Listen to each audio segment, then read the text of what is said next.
All right, good afternoon to you. You're welcome to the show. It's Good Afternoon, Ghana. We're live from the Bohema studio at North Ridge.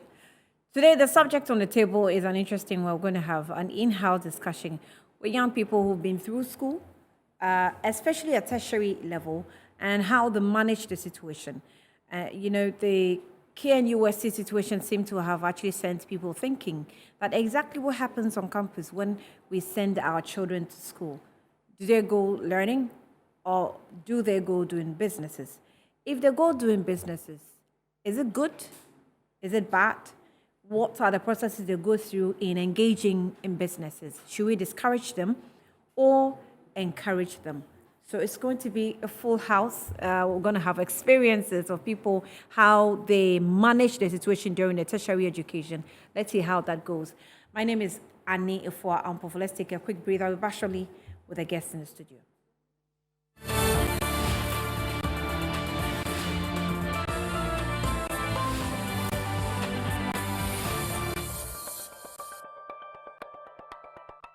All right, you're welcome back. Now, we're coming to you live from the Bohema studio at Metro TV here at North Ridge. So I have with me a number of persons. I don't like the way my producers are smiling at me. They're just making me, you're throwing me out of control.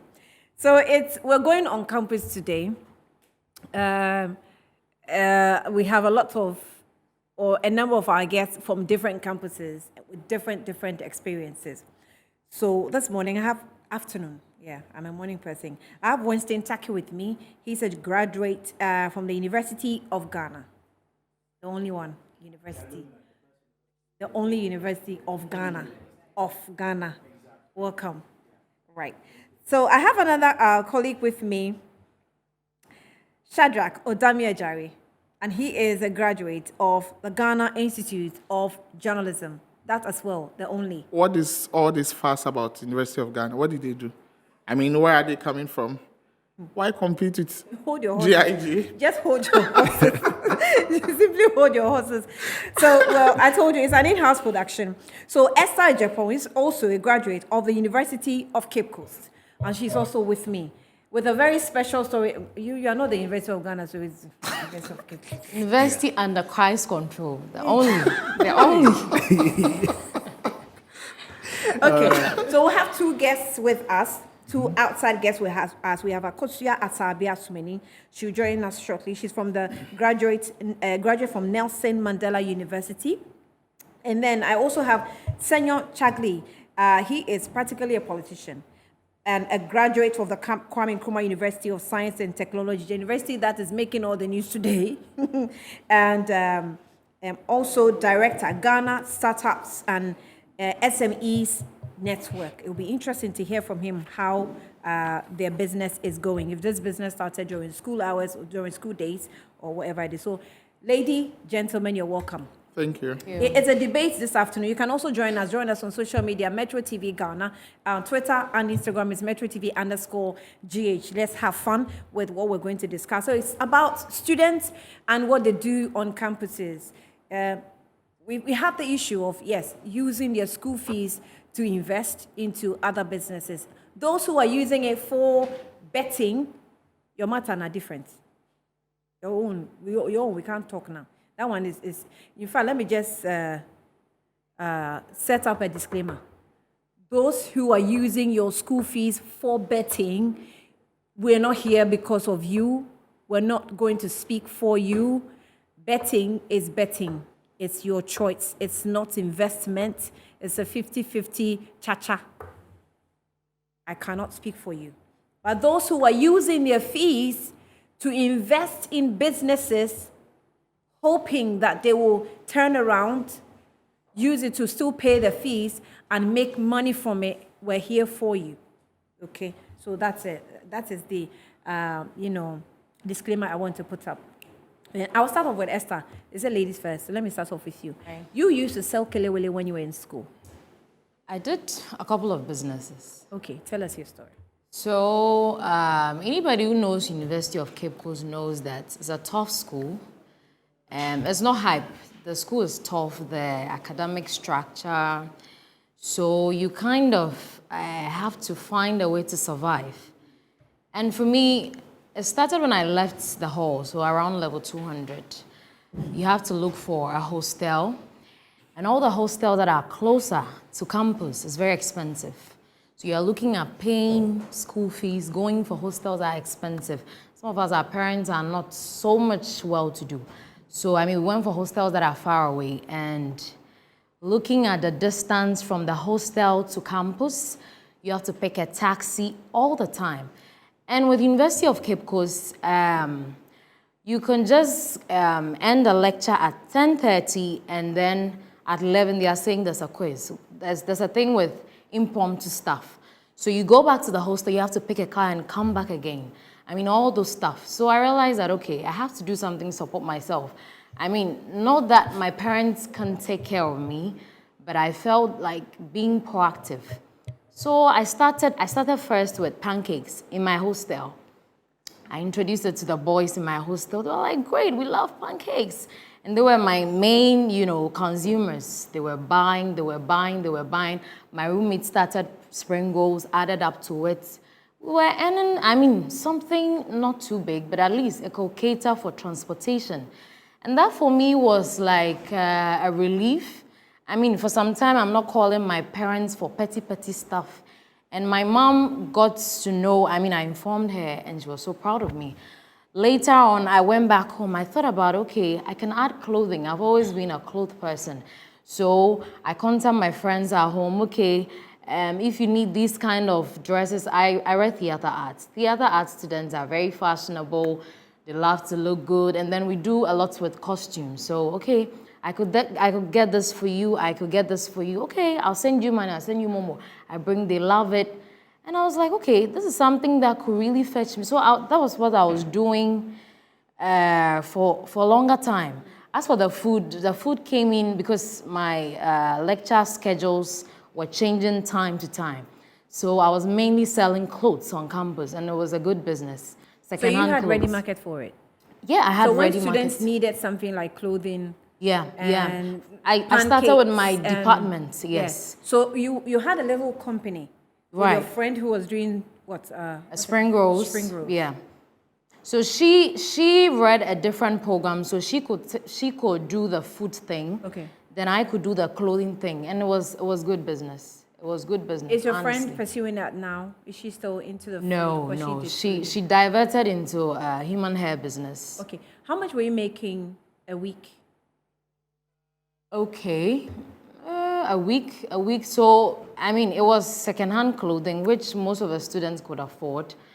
So I could make, let's say, if I'm able to sell, let's say 20 clothes in a week, I could make like 150 on that. That time? Yes. 150? Yes. From 20 clothing? Yes. Just second-hand clothing? Yes. Very realistic. Okay, this question to you as a lady. Was there any moment that you were tempted to use your school fees to invest into the business that you opened? No, because I didn't need so much money to put in the business. Second-hand clothing, you don't need so much money. You just need to have the eye for it. So what money did you use? Did you use the money? I used my pocket money. Pocket money. Yes, I was using my pocket money. And you have these family members who are calling, check up on you. Oh, it's so school. Masendo momo kaka, those stuff. Okay. And how much were you giving us pocket money every term? Every month? Then I was taking 400 cedis. I remember that was around level 200, yes. They'll give you provisions? Yes, provisions. So your parents were taking care of you? Right. Okay. You and culinary activities, you are what? What do you call it? Two-sided? Twin? No. Okay. They're just a twin. They move together. Whenever you see food, you see Shadrach. Oh, okay. So my experience was almost like Esther's, but I didn't have the chance to live in the hostel because I could not afford the hostel at that time. And then even my parents were actually asking that I stay home quite longer so they can also take care of my other siblings because they felt coming to the university was way expensive. So I actually started GIJ with my own money. So I had to pay, I think then you would have to pay 60% of the fees before whatever thing after admission letter is given to you. So I remember paying, I think, 1,001. I sent it to my dad to go and pay. And then once I started school, I realized it's going to be tough. So the little feeding money, Esther was lucky. I'm sure you were taking what, 400 cedis. 400. I'm sure Yeah, 400 was a lot because of money at the time. I was taking, it's 5 cedis a day for me, being real. So 5 times 5 a week is 25. So more like 100 cedis a month. So at the point, what really got me into the culinary bit was I had female colleagues in my class who would be having a conversation when lectures are not on going on, and they'll be like, to me now. I mean, I can't prepare braised rice. Hey, one of my difficulties has to do with palava sauce. So I just decided to come in and then help my colleagues, especially the married ones who find it difficult cooking. I decided to start helping them on the blind side of Your their husband. husbands. So we do the classes on campus. When they come to school, I teach you No, this wait. On the blind side of their spouses. of their spouses. Yes, because for all you know, is a man. There who were cook at men home. who were also included. I don't want to right. mention names, but there were men. So we do it on campus. But it was someone who said, but Shadrach, as you teach these people, why don't you bring some of the things you teach them to class so that they can also see that you're not teaching them book, but it is something you also practice. So I started with, I think, cookies, donuts, and then spring rolls. And then later on, people started requesting for samosa, so I had to add samosa because it was almost like making spring rolls. So I added the samosa. Did you at any point in time use your fees for something and maybe replace it later? I didn't use my Because fee. for all you know, I mean, GIJ, they will give you 60% down payment. And then the rest. So if you have someone who is sponsoring, the person may give you all the money. And then you will say, 60%, so I can just pay and then use the money for something else. And then later, when you raise the money, you can go and finish it up. Well, you ever myself, do like I mentioned early on, because of the hardship then, I didn't even get the, attempt to even use my fees because it wasn't even there because I would have to support myself some way, somehow, and then my parents to also do their bit. So it was the little money I was getting from them as feeding. That was what I was using to do the cooking. So it was an aunt. I'm sure maybe if my dad is watching today, he will get to know of all this today. Because I sold food on campus for 4 years. I stopped around level 400 first semester. From level 100 to level 400, yes. Anybody, Ethel was one of my biggest customers on campus. And then one thing that also helped my market was I was a PR student, so I decided to study the GIJ market. And then I realized that the GIJ cafeteria operates from 9 to 10 a.m. And then most of us come in. I was reading the business news at around 8 to 8:30 on Radio GIJ then. And then later on, read news at 6. I was volunteering for another online radio station. So I just thought when I come to campus in the morning, students and even lecturers do not have anything to eat. Right. Meanwhile, there are lectures starting around 7 a.m. So I decided to stop coming to school at midday because sometimes your lectures will be around 2 to 3 p.m. But I come to school by 5:50 a.m. I'm on campus. So for lecturers, students, those of us doing Radio GIJ who have not eaten, you have no choice than to take hot spring. I eventually added sobolo, so you take spring roll and then sobolo. The interesting thing is that students and food, like I described you, you're in that business, you make a lot of money. Winston, I don't know what you have to say. For me, I'll share some tips possibly on campus because campus has to do with how much more you manage than how much you gain because it's about management. Everything on campus is looking to get a piece of what you have, from canteen to books to even your whole financial planning. So for me, I saw campus as it's a whole world on its own, it's a whole city on its own. For instance, if you stand on the best city, the best hall in Ghana right now, the Commonwealth Hall, I was in Commonwealth Hall, I'm a Vandal, a proud one, of course. So let me just introduce Collins Frimpong. You have your colleague here. You can do what you like. Colleague, Collins Frimpong Boedi, right? You're a student. Are you doing any business? No. No? Yeah. Continue. Okay. So one thing I observed was that we have night market, we have other food vendors in the market, Bush Canteen, that's the favorite spot, and they have high class places where if you're at the B, you go and eat. So I basically went to see the food suppliers, those who cooked, and I asked them, what do you need? Some of them will say, we need tomatoes, this amount and that. And during vacations, I go to the villages as a student those times and go and negotiate at a good rate, bring it to campus, I supply it directly to them. So, and before vacation ends, I have a financial plan. I have to get my fees 1 month before vacation. You self-financed. Yeah, that's what I do. 1 month before vacation, because I don't like the pressure of getting money to go and pay fees. You go to this uncle, oh, go and come tomorrow. With that particular thing, no student wants to go through that. So personally, I took that responsibility upon myself. So I was doing that, supplying to these market women, both in the Bush Canteen. That some of them, especially they can even need onions. I have to go to the villages, go and negotiate. Some of them they need meat. I have to go to the villages. Bush meat craft. Some of that I even go for that for them. So I did this on campus. Even I had to even opt to be class reps so that I can sell pamphlets to my colleagues, my students, my old mates. So when they come, oh, Winston, do you have this course? I have. Before you come from your hall to my place, I've run to the printer, printed several copies, added my profit, and sold it to you. So, that is the head of business desk here on Metro TV. It's very evident.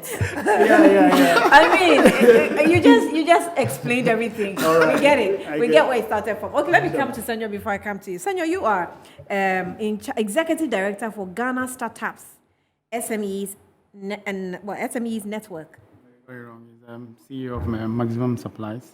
Oh, CEO of Maximum Supplies. Oh, okay. Yeah. This is for Solomon Ajay. Solomon Ajay, yeah. Oh, okay. You're right. CEO of Maximum Supplies. Yeah. What do you supply? A lot of things have to do with computer accessories, other businesses as well. Oh, okay. So, see, this whole issue about this deferment is worrying. At least back then when we were on campus, I don't recall that many times my parents give me my school fees. I go and engage in other activities, at least solely for my school fees. So once I go pay the practice, then you're supposed to pay your 70%. Once you pay, you're allowed to register your courses, and then you go through the semester. Once you go through the semester and after mid-semester, you're allowed to pay the rest of the school fees. Then, once you're able to pay, you're allowed to sit for exams and the semester ends. But waking up on a Wednesday, if my memory recalls well, about this whole 6,000 deferment, is a whole lot of problem, because I don't think that waking up in the morning to hear that, okay, your wards have been deferred just because they haven't paid their school fees.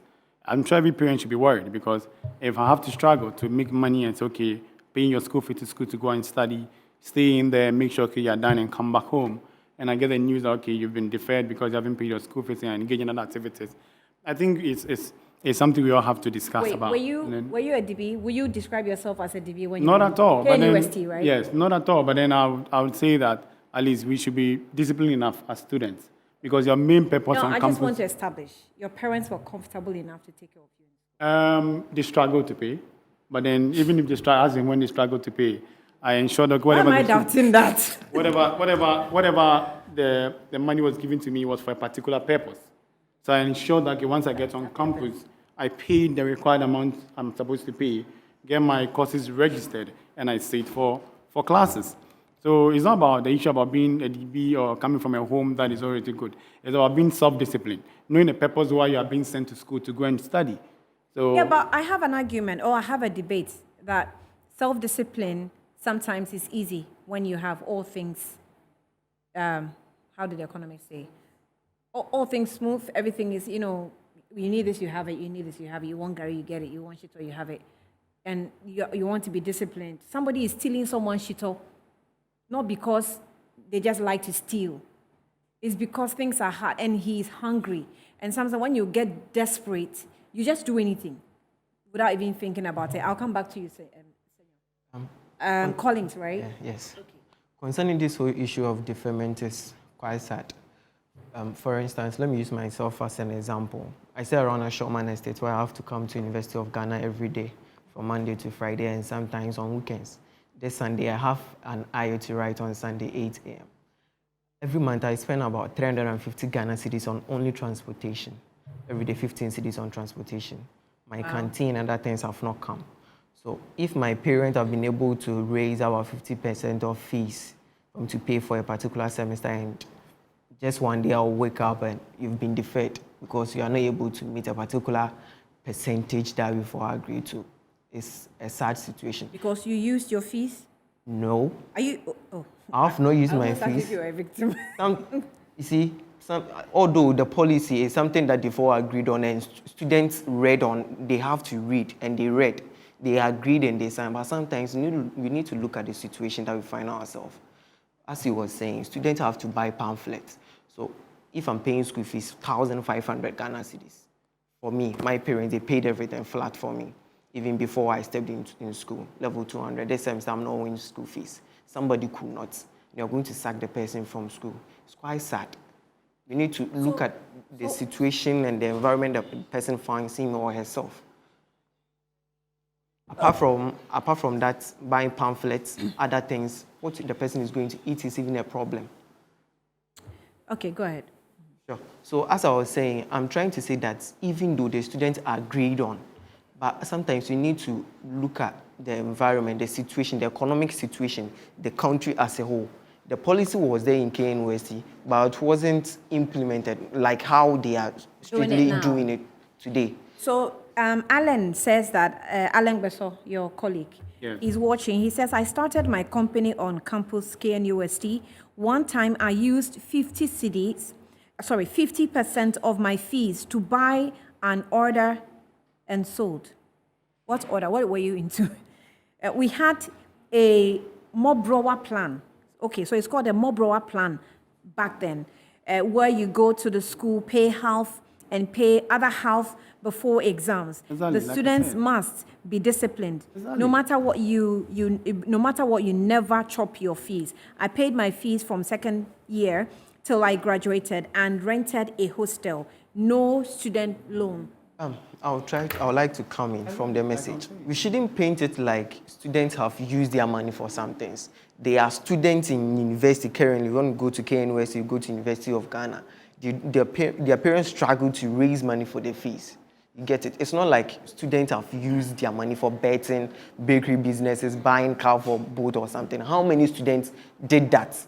If we ask authorities right now, can they provide figures that they know? The SRC says that it has conducted a review and realized that most of these 6,000 victims actually belong to the needy class and not the betting or whatever. Yeah, so I'm trying to say that even with that, the SRC have provided figures and other things. Can the management of KNUST also provide figures and say that about 50 students use their school fees to go and buy bakery or something, or enter into bakery business, or they use part of the money to buy a car? How are they going to get that data? Because they can't. And so how did they arrive to know that they use their money to enter into betting, bakery business? They can be that it. assumption, though, because it's a fact that it's a pointer to that effect. This week, actually, I was since this debate began, I was assessing the conversation and sentiment on social media. One thing I came to realize was that predominantly, because of the increasing activity to get rich quick, and also to get money quickly, or possibly lack of financial or investment advice, most of them have taken the leverage to go into betting. Few people win, yet it's being made to look as if everyone is winning. Mm-hmm. And that deception is what is pushing a lot of people into that particular betting. Betting is a gamble. Put it that way. It's a gamble. It's not business. It's business for those who own the company, but it is risk for those who invest. It's the same as stock market and all this. After the vetting discussion, I think we're going to have another time, because I can't understand how a country decides that betting is fine. At this point in time, we know that leaders have accepted that betting is fine. We're advertising it. We're not being blocked as media houses for advertising it. In fact, government has given us plans to generate taxes from betting. It means that government has legalized betting. So I don't see difference between betting and alcohol. It's both synonymous. I mean, I don't disagree with you. I'm just saying that government has told us that betting is good. in simple terms. Our laws don't frown on Betting is Our allowed. laws- So when you no, have a there's none. university student who thinks that, but betting is good, our leaders are telling us that betting is good. They are leading the Putting way. about 1% tax on it. Yes, So- and government is generating my money from my money that I'm using to bet.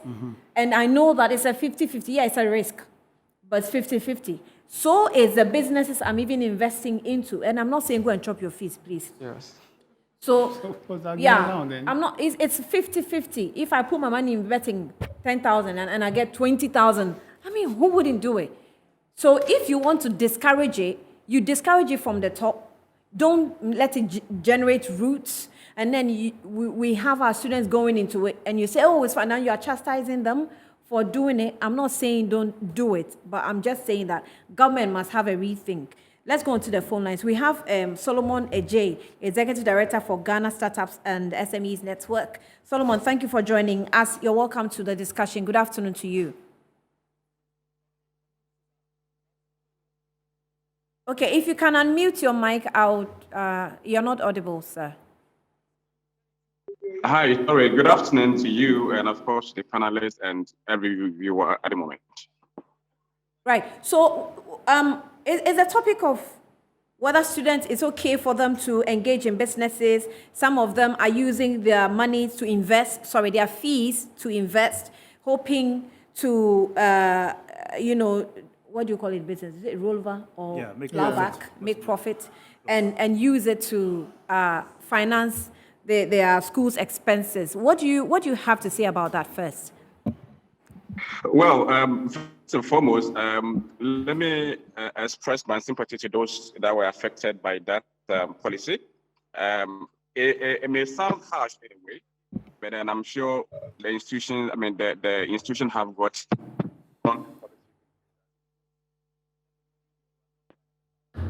Okay, yeah, I'm struggling. First and foremost, it is not bad to engage in business whilst you were students. We've all heard that just recently the finance minister said clearly that every young person must start looking at entrepreneurship because the government payroll is full. So of course, it's a good call to start a business whilst on campus. But again, we need to be careful on how to invest or how to finance this business. There are many ways to finance a business, to start with. It's prudent enough to use your school fees to start a business. Okay, what kind of business you start? Is it a short-term business? Is it a long-term business? And of course, most of us will go into the short-term because they want to make quick money. But believe you me, if you really want to make money out of it, you can't just invest and then within the next 2-3 months expect to make returns enough to pay your fees of 5,000 or 4,000, even if part payment you took. So in as much as we advise students to start thinking business whilst on campus or start investing in entrepreneurship on campus, we also need to be careful on the various methods of ways of financing these businesses in such a way that you don't end up being in such a fix where you are locked up because you spend your money, your fees to finance a business. You use your fees to go and buy some product to come and sell, and maybe you're not able to sell it, so now you are fixed. We need to be careful on those things. So yeah, it is good to start a business, but again, we need to be careful and mindful of how we finance this business on campuses. Do you think that sacking the 6,000 was a discouragement if any of them was trying to invest in businesses? Well, so the reason for you being stuck has got nothing, should get nothing to do with whether you start a business or not. It's basically because you have not paid your fees. And the policy says that if you not pay your fees to a certain level, you must be sacked from the campus. That is a basic rule which you need to be respected. As whether I want to use the money for, that's a different matter altogether that to discuss. But to me and to us, our interest is about helping these young guys be able to start and sustain their businesses whilst on campuses, all right, by various means possible. I've dealt with many students, entrepreneurs over the years. We have what we call a Young Entrepreneur Awards that we do every year for the past 6-7 years now. Every year we award student entrepreneurs. And even next week, God willing, we are launching what we call the Ghana Student Innovation Challenge. That is sought to, bring out the innovative ideas in students for them to get on pitch and get some funding to start a business. So that one is clear. we support student entrepreneurship, but then we don't support the fact that you should go and use your money, your fees to start a business. What if the business go? I mean, business is business. It could go well. It could not go well. But a hungry man is an angry man. Well, yeah. So I mean, I'm just trying to differentiate between you financing your business. Yeah, and I am also trying to be in the shoes of a student whose mother or who saw his mother obviously sweep everything around her to put money in his hands. He gets on campus, he doesn't have food, he doesn't have transport, he has nothing to depend on, and he's going to hand over money as fees. I'm just trying to play the devil's advocate here. And he thinks that I can do something and see how I can help my parents. And the only source of support he has is that fees in his hand. It's a decision, a crucial decision he has to make. Well, so again, you need to be strategic in some of these things. All right, you have to be real strategic on some of these things. Let's take, for instance, your fee is 6,000 cedis. How much of it are you using for the business? I'm not sure that you take the whole 6K or even half of it to go and start a business. Now, if you spend 1,000 cedis to start a business and it fails, you know that 1,000 is not too huge enough that you can raise it by some other means. Okay, so there must always be a way to cushion you up in case this business. Ask yourself this question most of the times: in case this business, how do I get the money to pay the fees? Because the fees need to be paid at the end of the time. So I'm going to take 1,000 cedis of my fees to go and do this business. What if you fail? How will I pay the fees? So there must always be this plan B, and that you'll be in trouble. Okay, so if you just take the money and spread that, once I'm going to invest in, I bet 1,000, like 2,000 cedis. He wouldn't always win the bet. Okay, so what if you lose the bet? Yeah. You want to go and buy. I heard Winston talk about going to the village and bring food stuff and all that. What if you bring the food stuff and you don't get market to sell? And then some of them get rotten and they go wasted. You lost money there. So then how do you make up that money that have gone wasted? So there must always be that plan B to ensure that, yes, you are doing business, which is good, but then again, what if clause must always be with you as a business person. What if you fail? Okay, so you must have a plan B. If you got no plan B, then please find to survive than spending your school on business. As executive director for Ghana Startups, do you think that this calls for a responsibility or puts pressure on you to probably visit campuses and support students who intend doing businesses alongside schooling? Well, so like I just mentioned moments ago, next week we are launching what we call the Ghana Student Innovation Challenge. That is sought to get students to come and pitch their business ideas to get some funding. So we already have measures in place to ensure that we can get students on board for this, like you say. And like I mentioned earlier on, for the past 5-6 years now, we've been engaging students on various angles, recognizing them as student entrepreneurs. We've got guys who started business on campuses, and that's how they are doing well. Okay, right. So we're supporting them from time back, but then moving forward, we again are trying to see how best to make it better. And one of the key things is to launch this initiative that we're going to get private investors on board. So for instance, if you got some nice idea, you come and pitch it to us, and then we can link it to an investor someone who can support you with either a loan or a grant or an equity financing. So that in such a way that the person who shares in your business. And one thing again, we've seen that most of our people don't want to have partners in their businesses. Everybody wants to be on their own. I'm the CEO, I'm this, I'm that. Sometimes it doesn't help us. Okay, you might have a good idea, a good business plan, but then get a partner on board so that the 2 or 3 of you can get a business running. So if you have a good idea, it is time to put it on paper. Right. Let's get your ideas on paper, and let's just expect that once we roll out, we are working on this project with the All African Student Union to ensure that every university, every school in Ghana would be on board. Right. So get your ideas ready, put it on paper, and once we roll this program out, we're going to visit various campuses anyway to ensure that most of these students will be brought on board. And we believe that the small that we can do from our end, we can support some of these students with brilliant ideas. Look, some have got brilliant ideas. I mean, sometime last 2 years ago, I interviewed this student from Manfi Methodist SHS. They've done it robotics. It was so amazing, the thing that they're doing there. Just last week or so, I was also on TV, one young, about 12 years or so boy who was inventing solar radios. And so people, most of these young guys have got great ideas. What is left is how to nurture them, how to groom them, how to mentor them, how to support them, finance them, to be able to move or the ideas from just the idea stage to implementation stage to business stage, and also to raise revenue. Right. And we are ready to support on that score. Right. I mean, any ways and means that we be able to generate. Right. Solomon Ajay, thank you for your time. Executive Director for Ghana Startups SMEs. We'll go for a breather, but just one. Esther, let me come to you for a minute. What do you make of what he just said?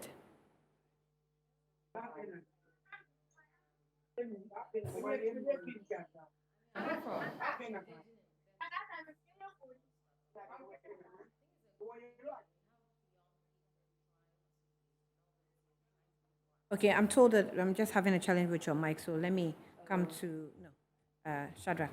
Well, Annie, I think yesterday we were having a similar discussion.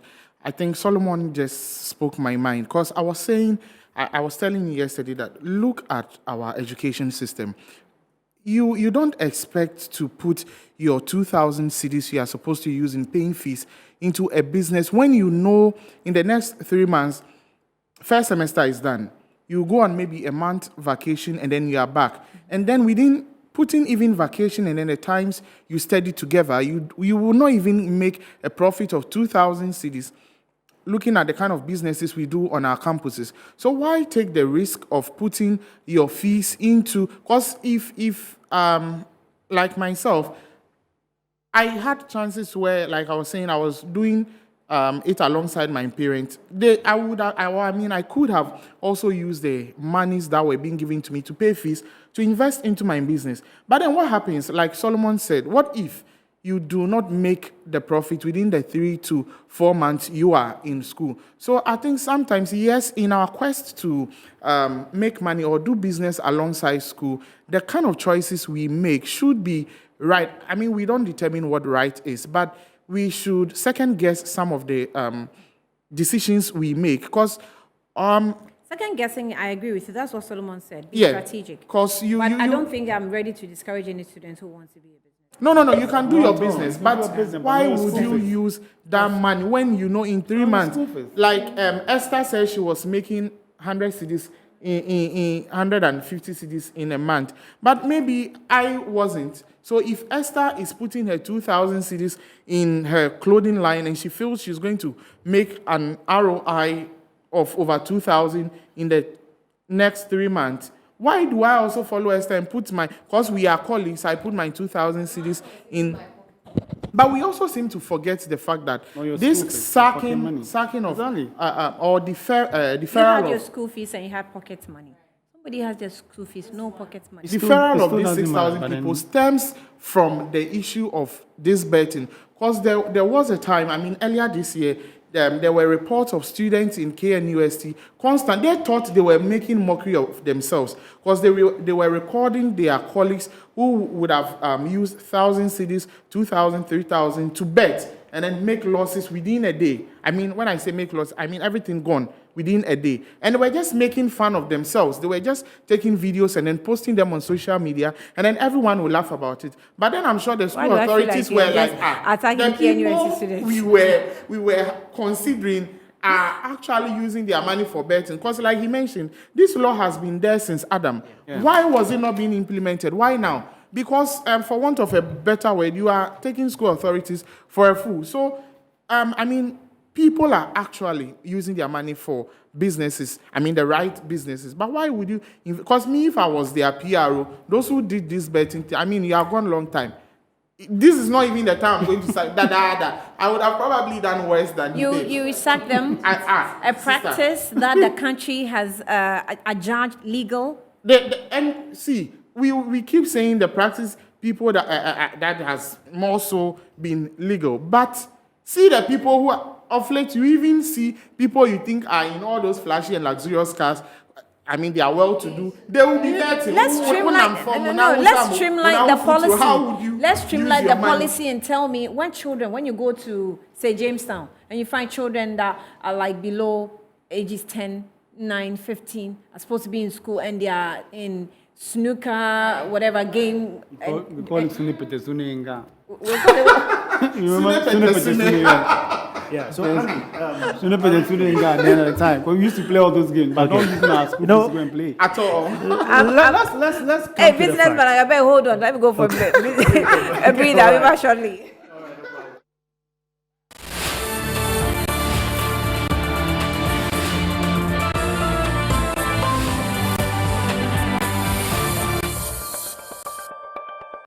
Welcome back to Good Afternoon Ghana. Students' lifestyle, is it students or entrepreneurship? Winston, you were going to say something. Let's come to the underlying factor that the greatest investment of business is education. Self-education, school education. So no matter what you want to invest in, you should know that you going to the school alone is an investment. And whatever education requires time. You have to sit down, study, and all those things. In as much as there's demand on you to exist or to have a living or to get money or fend for yourself, you must always know why you're doing that. And also, you must get counsel. Most of the young students who want to go into business do not ask anybody who is first in the business to understand how the business operates and how long it takes for profit to return. So when someone is driving a flashy car or made money, you have to question. Students are always taught what, but they least expect, they don't get mentors to teach them the how. Mentorship is the easiest way to make it in It's life. actually one of the reasons why I don't want to condemn the KNUST students.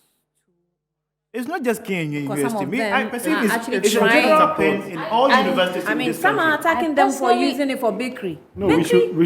It's a general opinion in all universities in this country. Most universities, even as most universities, I don't even mention it for brand's sake, but most universities, even the high-class universities, some students are there. They fend, they struggle just because they want to be associated with the names of that university. So they will not tell you that this is what I do. But I know students who attended Asheshi.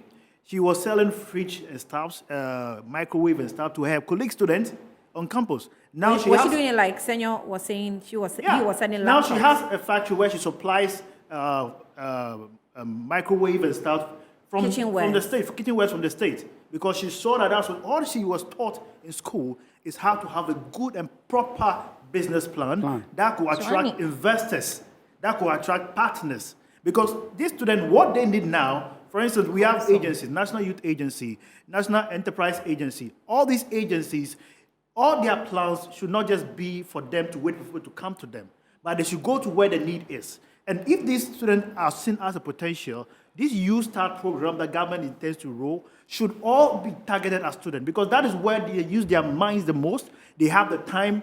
Workers in the office don't get the time. They work from 8 to 5. What time would they say they're going to be entrepreneurs? Right, Collins. To add up to what he is saying, this should be a wake-up call to all of us and government as a whole. Shouldn't be always that we will politicize things and other shows and everything. We want to politicize it. This issue, when it came, we've seen people trying to blame government and approval of bid that was about to send to Parliament that the other majority rejected it. If you are having students in university who are trying to set up their own businesses, it should be a situation that we should all encourage. Right. He mentioned of USTAT. Government wants to push 1 billion Ghana cedis into USTAT. There are other investments in the university or policies that government has set up to help students. Where are those policies to assist students to fund their businesses? I was saying to you, right, yesterday, that if I were government, or no, if I were part of the school's authorities, especially university, some are grown as men and women. They're not being taken care of by their mothers and fathers. I will stop any outsider to come onto campus and do business. And rather create the opportunity for students who can and have the business ideas to build the stalls, sell what they want to sell to the students, because there's already markets there. The students don't have to go out to go and do anything. If you want to do tomato and Kobe, set up your table. And so this Youth Start you mentioned, if governments can even target the school and see how they can restructure and give opportunity to the students themselves so that they take care of themselves in school at the same time. Yes. We have employment agencies, Ministry of Youth and Sports. It is not always about sports. Anytime I hear about Ministry of Youth and Sports, they are talking about sports. Right. They are not talking about the youth. Youth is not only about sports. What policies and measures are they putting in place to assist students? If government is able to fund each student, they have been able to identify 50% of these students that they claim they've invested their school fees into bakery and boats businesses. What are you doing to assist them so that next time they will not invest their school fees into that? Finance Minister says government payroll is full. Government payroll is full. Collins Frempo, I'm sitting here. I want to work. I don't want to go and sit home after my family has spent on me, paying school fees and other things. My TNT every day, spending 15 cedis on TNT. Chop money has not come. Yeah. And every day I'm spending only around 700 cedis on only school fees. Other things have not come. And you are telling me that after school, I have to go and find myself. And now you are not assisting me. How do you want me to survive?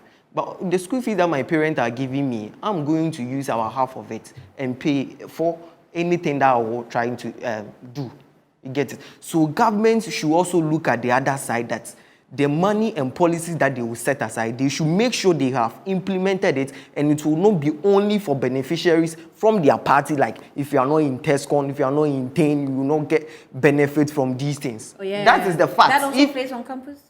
TESCON is on campus, TAME is for NDC, Yeah, I TESCON know. is for I know. NPP. So it plays out when government has We support. can't display downplay that particular fact. Wow. If you don't belong to these political parties, before you get financial benefit from them, that policies, for instance, they use that should in case we implement it. Before the 1 billion Ghana cedis, a common individual whose parent lives in somewhere in my village in Tobroso, in the Ashanti region, got the opportunity to school in University of Ghana, doesn't have money to pay school fees, 100% or meet the 50% requirement. The person tries to raise small amount of money to maybe sell wigs on campus. How is the person going to get the money? The person is not going to get it unless you join TESCON. I've made myself not to join TESCON or any group, because immediately you join, you are crippled to speak on national issues. Oh, yeah. Annie, can I chip in something? Yeah. So Yes. with the TESCON issue, I know a guy who has a big business now that's very popular. He started, I think, 5 years ago. And he's gone around telling his business story. And I got to know that he was heavily supported by one big political party. And looking at how he started the business, and in 5 years, how the business has taken flight. did He he was a make that? student. And so his college students who do not know would also make the attempt, or would also want to go in that line of business. So take huge risk. I mean, these people, when they are speaking, I took the risk. started with 20 I cents. did this. I did that, you know. So it boils down to what Winston was saying. Council, you need council. UCC has this program, Africa Biggest Idea Challenge, that they do every year. So the one who wins with a great business idea has 10,000 cedis to his credit. And you have people pitching business ideas that the 10,000 cannot even start. So it tells you that students are being innovative, they are being proactive, need the but support. they need the support, they need Let counsel. Senor have the last word. Senor. Annie, is it this whole business that we're discussing here today? It's important. No one is against raising entrepreneurs, right? But then being an entrepreneur must come with some form of discipline. Like I was telling you, I had a gentleman agreement at the time when I was a student. I used to go get a laptop from someone. Okay, go like, okay, I'm going to sell the laptops. When I come back, I'll pay up the amount, and then he agrees to give me the laptops. But here in this situation, we have about 6,000 students being deferred for non-payment on fees. And when you listen to the PR of the KNUST, he was saying they were sure, and they've been informed that a lot of them were using their school fees for online betting, taxi business, bakery here and there. I want to believe that once your parents are able to raise money, struggle, give you the money to go to school, it was intended for a purpose. Go get that purpose fulfilled. There's nothing wrong sitting down with maybe a colleague or a brother or an auntie of yours. Sell a business plan. Oh, aside my school, I have spare time to do a bakery business on campus. So if you can support me with 1,000 or 2,000 cedis, with that agreement of paying back, it even makes you more disciplined because I'm sure any of us here sitting around this table, if I come to you and I'm asking you to give me a 2,000 cedis out of business, and you really give me the 2,000 with a business plan, and I come back and pay back, I'm sure that will even go like spur you on to say, okay, I'm going to support you with more, a lot of money to expand the business. But then using our school fees, intended for you to go sit on campus, study, to go and pay, and say, okay, because the system, everybody knows about the economic downturn. The system is not favorable to anybody. I don't think even the people who are rich are finding it in this hard time. But no money that is meant for school fees should be used for betting and other forms of businesses. Betting, I think we all have cancelled it. Yeah. Whilst your academic laurels hang on the balance, it's a huge risk. So I will not condone the fact that, okay, because of the times we are in, people should be given the leeway to use their school fees to do what they are supposed to be doing.